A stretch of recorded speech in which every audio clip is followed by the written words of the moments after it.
A very good evening to all of you guys. स्वागत है आपका SCRS पॉइंट में। हमने पिछले वीडियोस में प्राचीन झारखंड का इतिहास का पार्ट 1 देखा था, जिसमें हम लोगों ने झारखंड का नामांकन को देखा था। आज के इस वीडियो में हम प्राचीन झारखंड का इतिहास पार्ट 2 लेकर आए हैं। जानेंगे इस बारे में और डिटेल में, लेकिन उससे पहले सब्सक्राइब कर लें हमारे यूट्यूब चैनल SCRS पॉइंट को, जहां आपको झारखंड GS एवं झारखंड करंट से संबंधित टोटल सॉल्यूशन प्रोवाइड किए जाते हैं।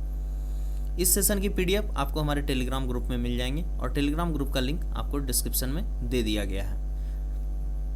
एक जरूरी सूचना आपके लिए, हर शाम 7 बजे झारखंड CGL और झारखंड एक्साइज कांस्टेबल का लाइव क्वेश्चन प्रैक्टिस किया जाता है, जहां आपको Jharkhand GS, general knowledge, computer और साइंस से संबंधित टोटल 20 से 30 प्रश्न रहते हैं, जहां आप आकर अपनी तैयारी को जारी रख सकते हैं।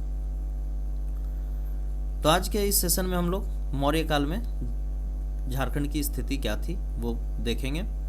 तो आइए शुरू करते हैं। मौर्य काल में झारखंड। मौर्य वंश के संस्थापक कौन थे? चंद्रगुप्त मौर्य। चंद्रगुप्त मौर्य ने नंद वंश के अंतिम शासक घनानंद को हराकर मगध में मौर्य वंश की स्थापना की थी।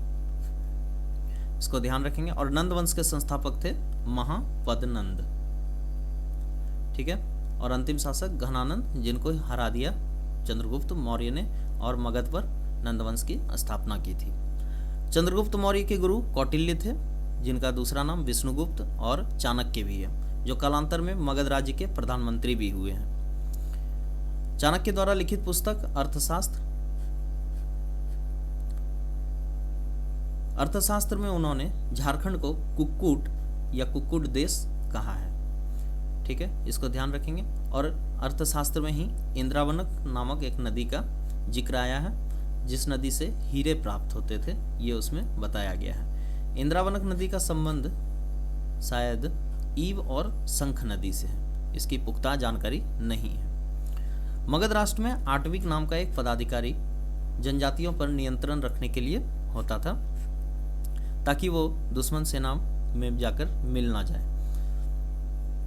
आटविक के अधीन नागाध्यक्ष, वनाध्यक्ष, नागपाल और वनपाल नामक के अधिकारी होते थे। आटविक के ये नीचे काम करते थे: नागाध्यक्ष, वनाध्यक्ष, नागपाल एवं वनपाल।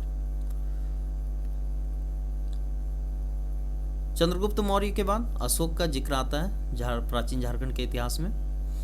अशोक का पुत्र था चंद्रगुप्त मौर्य के पुत्र का नाम बिंदुसार और बिंदुसार के पुत्र का नाम अशोक था। तो अशोक अपने 13वें शिलालेख में सीमावर्ती राज्यों की सूची को दर्शाते हैं, जिसमें एक आटविक प्रदेश का भी नाम आता है। आटविक प्रदेश बघेलखंड से उड़ीसा तक फैला हुआ था, जिसमें झारखंड भी इसी क्षेत्र के अंतर्गत आता था। अशोक द्वारा भेजे गए धर्म प्रचारक का नाम रक्षित था, जो 8वीं जनजातियों के बीच भेजा गया था। और अशोक ने अपने पृथक कलिंग शिलालेख 2 में सीमावर्ती जनजातियों के लिए कहा कि उन्हें मेरे धर्म का आचरण करना चाहिए, ताकि वे लोक परलोक की प्राप्ति कर सके।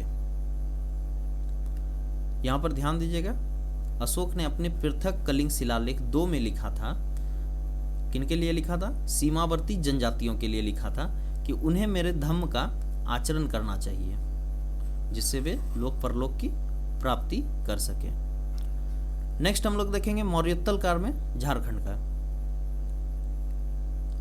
तो मौर्योत्तर काल में रोमन सम्राट के सिक्के सिंहभूम से प्राप्त हुए थे, जिससे हमें यह जानकारी मिलती है कि झारखंड उस समय व्यापारिक केंद्र में, विदेश में भी व्यापारिक केंद्र इनका विदेश भी था, ठीक है। इंडोसिथियन सिक्के चाईबासा से प्राप्त हुए हैं, और कनिष्क जो कुषाण वंश के शासक थे, उनके कुछ सिक्के रांची जिले से भी प्राप्त हुए हैं। तो इससे हमें पता चलती है कि कनिष्क झारखंड राज्य पर भी शासन कर चुके थे। तो आज के वीडियो में इतना ही। नेक्स्ट वीडियो में हम गुप्त काल में झारखंड की परिस्थिति को देखेंगे। तब तक के लिए धन्यवाद। This is Raghavendra signing off.